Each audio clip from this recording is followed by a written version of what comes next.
Kurt Russell has revealed what the real meaning is behind the 1982 horror classic, The Thing. When The Thing was released, it was met with mixed to bad reviews, especially from critics.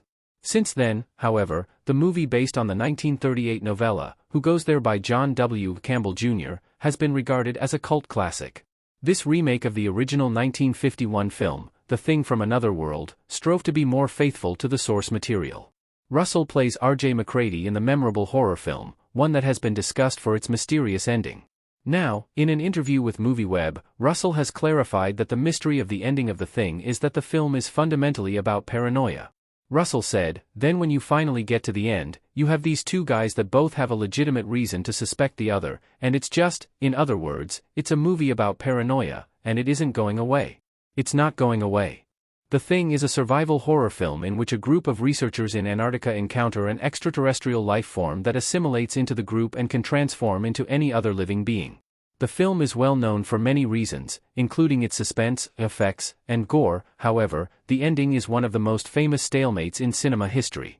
After the research station is destroyed, and there are only two survivors left in R.J. MacReady and Childs, Keith David, Childs appears from the destruction and both men sit across from each other in the snow. MacReady says, "Why don't we just wait here for a little while, see what happens?" This line is a perfect symbol of The Thing's mystery, storytelling, and suspense. There have been many ideas and theories surrounding what the ending actually means. To name a few, there is an eye-based theory which proposes that certain human characters had a specific light in their eyes to show that they were alive. There is also a theory around breath which questioned if humans' breath is clearer in the freezing air. Additionally, there is a gasoline theory in which fans wonder if MacReady filled the Scotch bottle which he shared with Childs at the end of the movie with gasoline, similar to the Molotov cocktails he prepared earlier.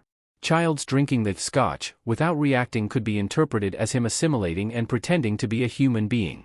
Regarding the film's ending, Russell told MovieWeb, "To me, the greatest thing about The Thing is the ending, and it's what has given it its life. It's tough, you can go 100 different ways and say, well, there was this, or there was that, well, look what that was. All of that's intentional, because the screenplay and the story itself provided the space for that to happen in. The more you present, the more it gets the audience to thinking, oh, wait. The Thing is regarded as one of the best and scariest horror movies of all time, and for director John Carpenter, and now clarified by Russell, the goal of the film was paranoia. If theories or clues were definitive, the movie would have lost what made it so special. The paranoia-filled, cliffhanger ending serves the movie justice because no one truly knows who or what the Thing truly is.